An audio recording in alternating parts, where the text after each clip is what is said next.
before you're going to make your bread, you need to make your pre-ferment. So I've got a plastic tub here. You can use a mixing bowl, small bowl, whatever. It's going in your fridge though, so don't pick anything massive. So it is 50 grams of a wholemeal flour. I've got some wholemeal spelt.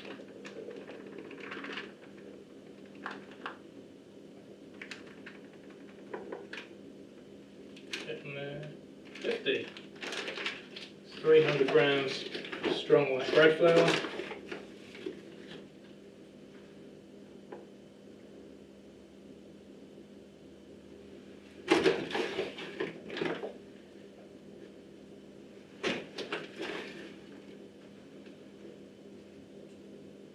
Didn't tear my scales off, so I'm going to be aiming for 350. Yeah, 352, close enough. Then 350 grams water.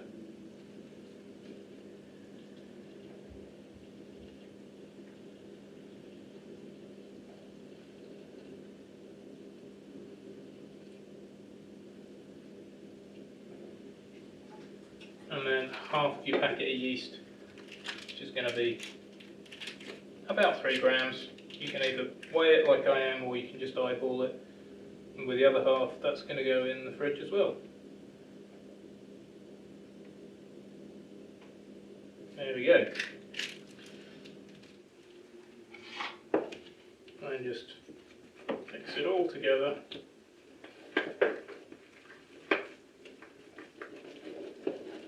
Until there's no obvious bits of dry flour.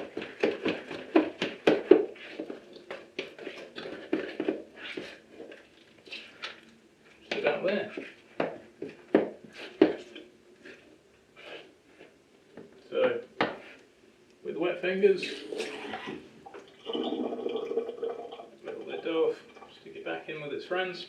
Put the lid on, or put some cling film over your bowl or a tea towel.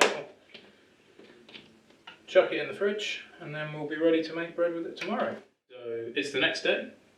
We've got our pre-ferment, our poolish, our sponge, our leaven, whatever you want to call it. And we're only going to use half of that for this recipe.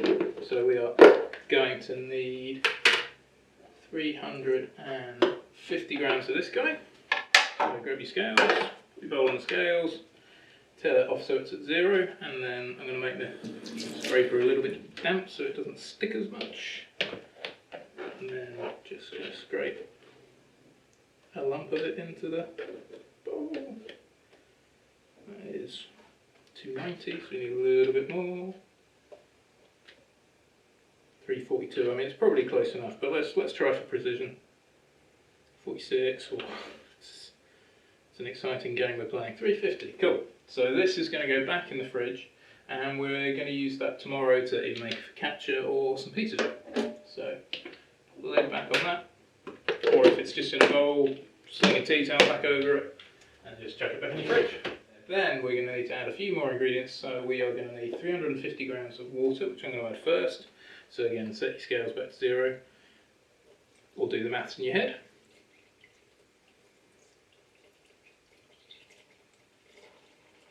Slow TV.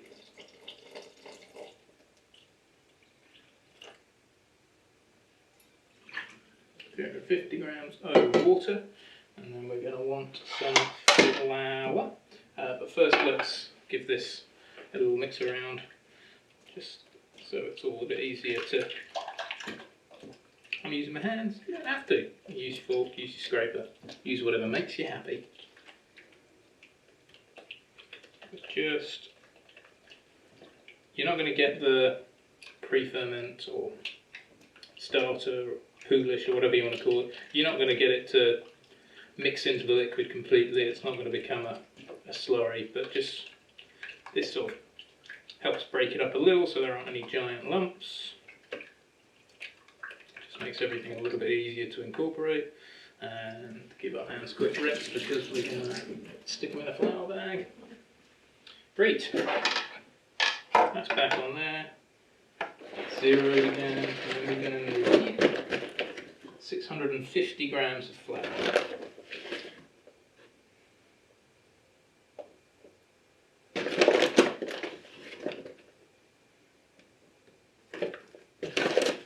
Nearly there. 657, 644, 650. Alright.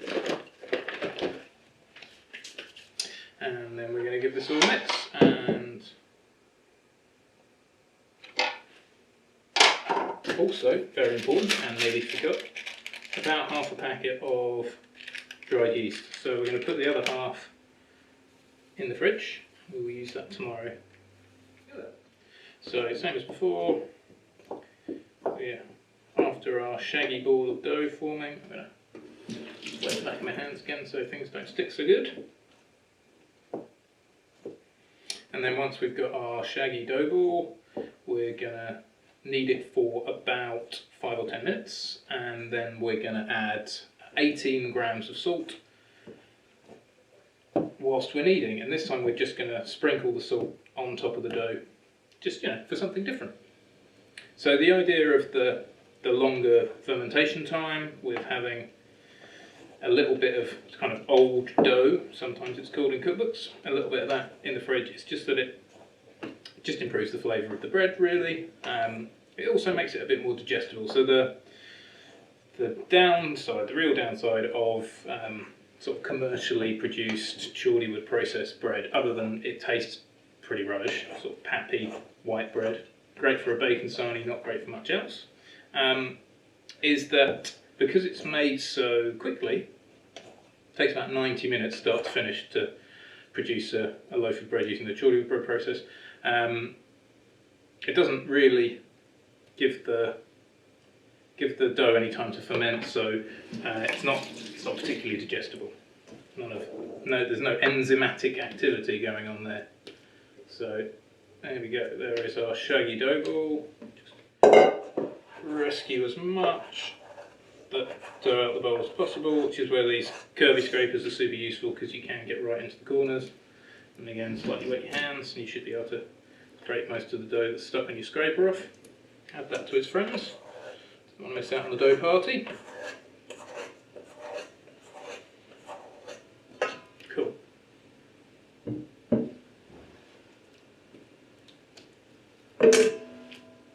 Now it's time to get to kneading. So the interesting thing about flour is that different types of flour will absorb different amounts of water. Different batches of the same flour will absorb different amounts of water. Sometimes even the same type and same batch of flour, same bag of flour you've been using all week will absorb a different amount of water because of the temperature or the atmospheric pressure, or who knows what phase the moon is in, if Venus is rising, whatever. It's a mystery to me. But today, this dough is quite thick and stodgy. So I've added a little bit of oil already, maybe about 20 grams. Going to add a little bit of water as well, just to try and loosen the dough up a bit, make it easier to knead. So I've got a bit of water here. I've spread my dough out on the worktop as if I'm making a very ugly pizza. I've sort of made some finger divots.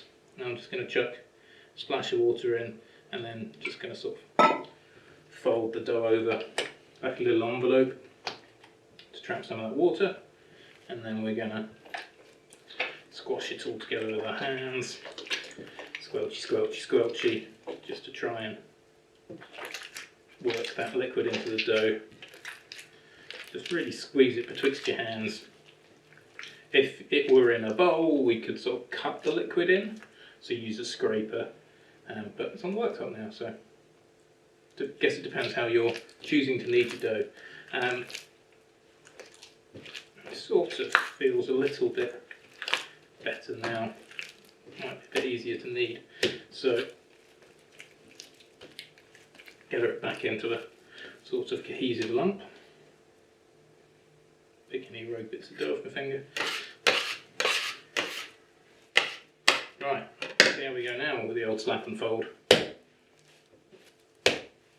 Even if the recipe says 500 grams of flour and 350 grams of liquid, and you've measured it gram perfect, you might still need to add a little bit more flour or a little bit more water. But this is starting to behave behave a lot more the way that I wanted it to. So there we go. I'd say it was about 20 or 25 grams of vegetable oil, and then probably about the same amount of water. So not a huge amount. Got 50 grams in total. It's made a huge difference to the texture of the dough. We've been doing this for about 5 minutes, maybe just over 5 minutes. Dough's starting to feel a little bit silkier. It's probably time to add our salt. So same way as we did when we added the little bit of extra water and oil, we needed to get the right texture to our dough. We're just going to stretch it out ugly pizza style. Dip our fingers into it like we're making the world's shittiest focaccia. And then we've got 18 grams of salt. So I'm going to chuck half of it in, mix it around, and then chuck the other half in. So about half the salt, fold it over itself like a lovely big envelope. Squash that all together.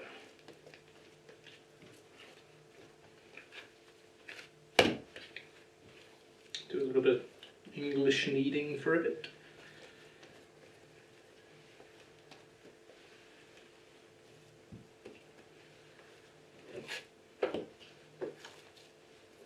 Just going to do this a couple of seconds until it doesn't feel as gritty, so it's not really obvious that there's lots of grains of salt in there. Just about there, so same deal. Slap it on the worktop, a little stretch out, ugly pizza. Stick your fingers in to make some little O's, put the salt in, and then sprinkle the rest of the salt on top. Direct that in the sink, because why not? And then again, just fold it over itself to attract that salt. Get a lovely doughy parcel, and then just sort of squash it all together for a little bit. Do a few of those ones.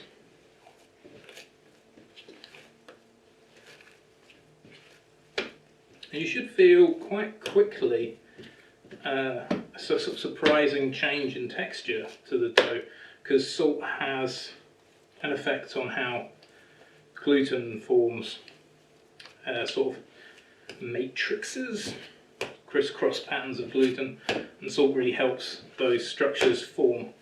So you should find there's a quick and surprising difference to the stretchiness and texture of your dough. But we're not done yet. Still got another few minutes of this until we've formed enough gluten.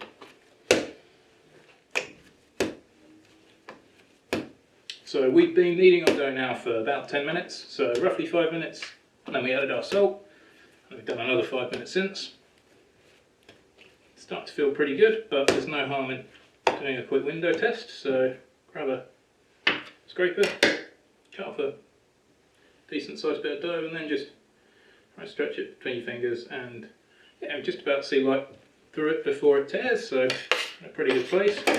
Just going to try and give this a few more whacks on the worktop, just so it forms into a nice dough ball again. That'll do it. Use this scraper just to gather up any little bits of dough that I've got away. And then this is just the same mixing bowl we used earlier, but we've given it a quick rinse, and we put some vegetable oil in it so the dough doesn't stick.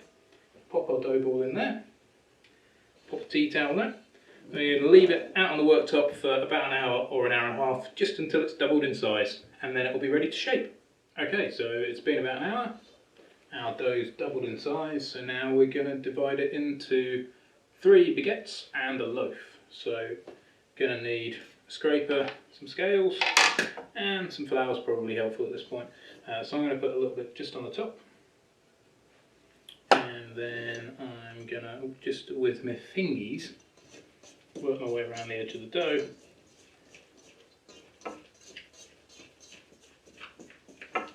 Upside down. There's our dough, lovely stuff. So our baguettes are going to be 180 grams each. So that's what we need the scales for. Let's see what 180 grams looks like.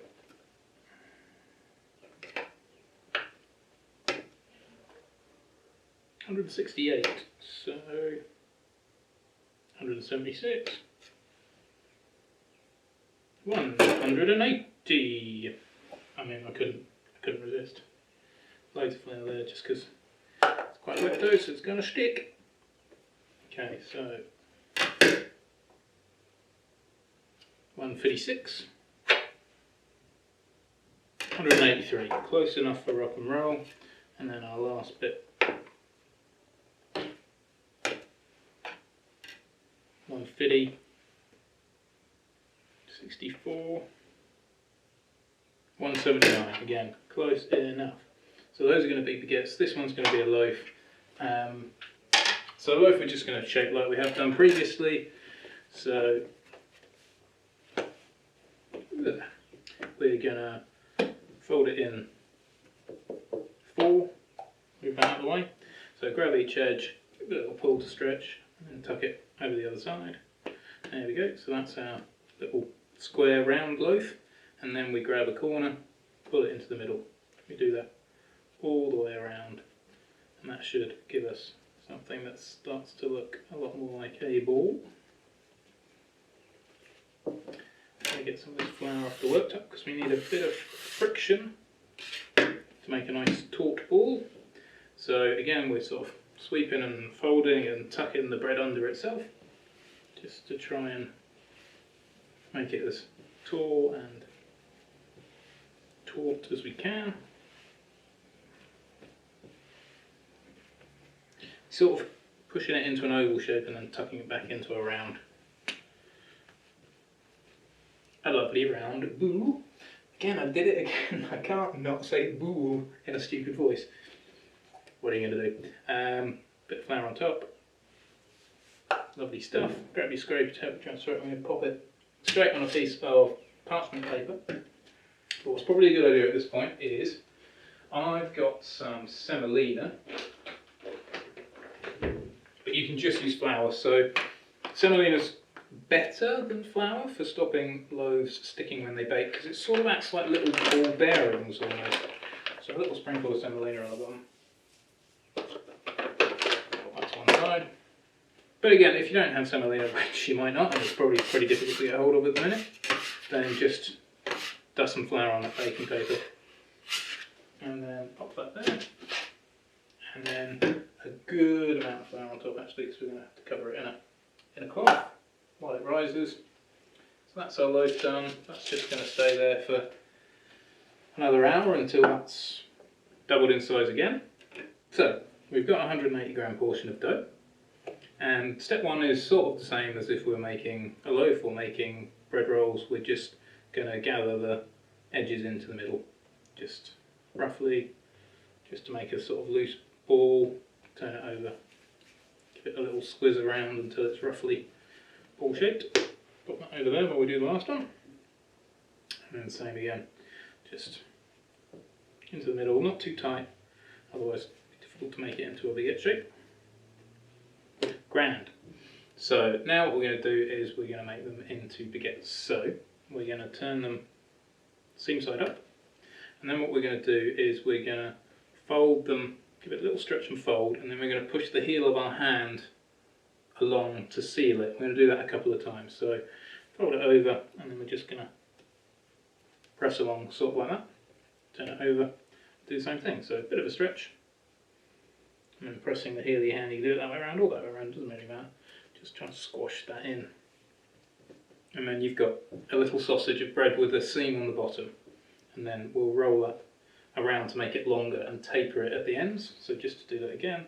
So seam side up, little stretch, fold it over, seal it with the back of your hand. I mean, you could do it with your thumbs, to be honest, if you wanted. And then spin it around, fold it over again, and it's probably the simplest way of doing it. Got a baguette, pop it on your worktop, and then what we're going to do is we're going to rock our hands over it, roll it backwards and forwards, and then when we get to the ends, we're going to just sort of turn our hands so we can just taper the ends out to make them nice and pointy. So not too much pressure, stretching it out to make them a little bit longer, and then when you get to the ends, just like that. And so, bit of baking paper, Did this without baking paper last time and they stuck quite a lot because I don't have a peel at the minute, which is a sort of long, thin paddle of wood that you can transfer loaves from where they're proofing into the oven. I don't have one. I even attempted to make one out of some little bits of wood that I had lying around. It's no good. Definitely needs a tapered edge. So, put some flour or some semolina or some polenta on your little bit of baking paper. Make sure it gets free from the worktop. Pop it seam side down on there.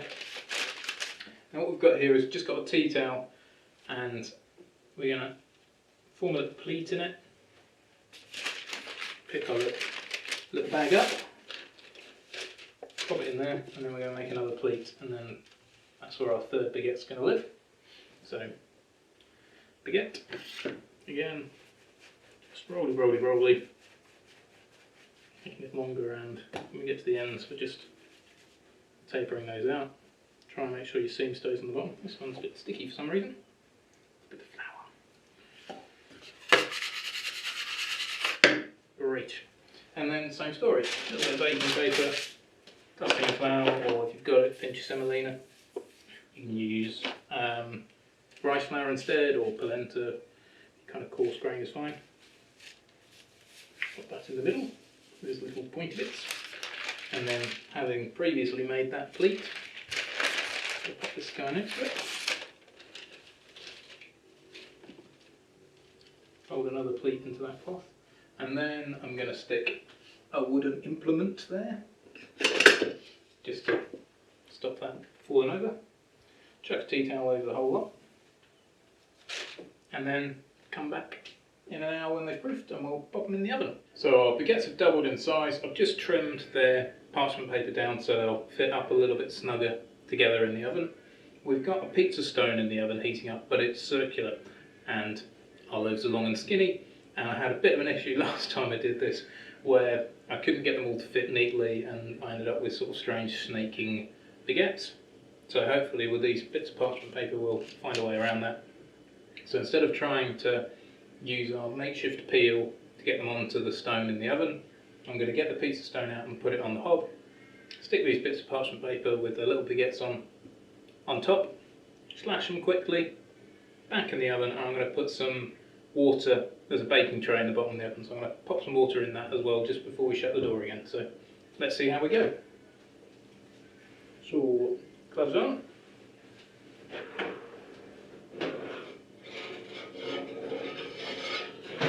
Pizza stone out.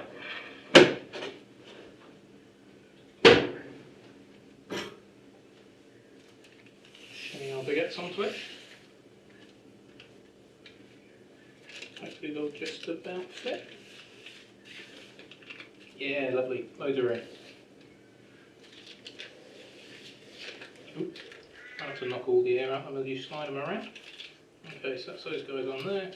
Now when it comes to slashing baguettes, you want it to be nearly lengthwise, so just a slight angle. And we're going to go for 2 cuts, I guess.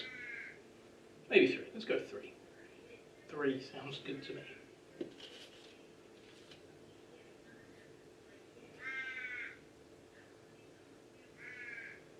Alright, so those are slashed. Let's grab our kettle of recently boiled water out of the other side of shot. Now let's try and get this back in the oven without burning ourselves. Let's see how we go. Okie dokie, so that fella is back in there. Lovely stuff, and then a big splosh of water in there. And then shut the oven door. And then hopefully, in 20 minutes time, we should have some beautiful baguettes. Lost the apron. Continuity's all gone out the window. Baguettes are ready to come out the oven, so let's have a look. Hey, they look like baguettes to me. They are what the French would call French brown. Just the right side of being slightly burnt.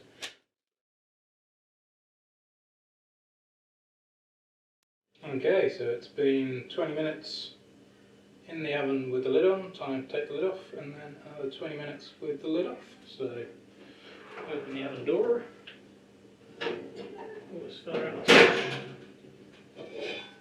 lid off. It's starting to look good. Shut the door. We come back to that in 20 minutes. Okay, so it's had another 20 minutes with the lid off, so let's get it out of the oven.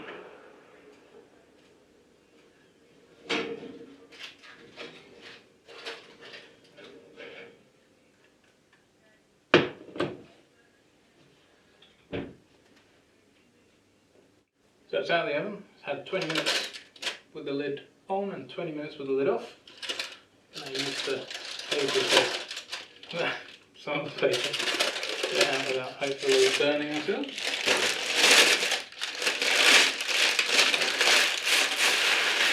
There we go, one loaf of bread. So just to make sure that it's cooked, I'm going to dip it over, tap at the bottom. Sounds good and whole, it's cooked. So there you have it, one loaf of bread made with a pre-ferment or a poolish. It's called that because apparently it was a technique that got taken to Paris by Polish bakers. So there you go.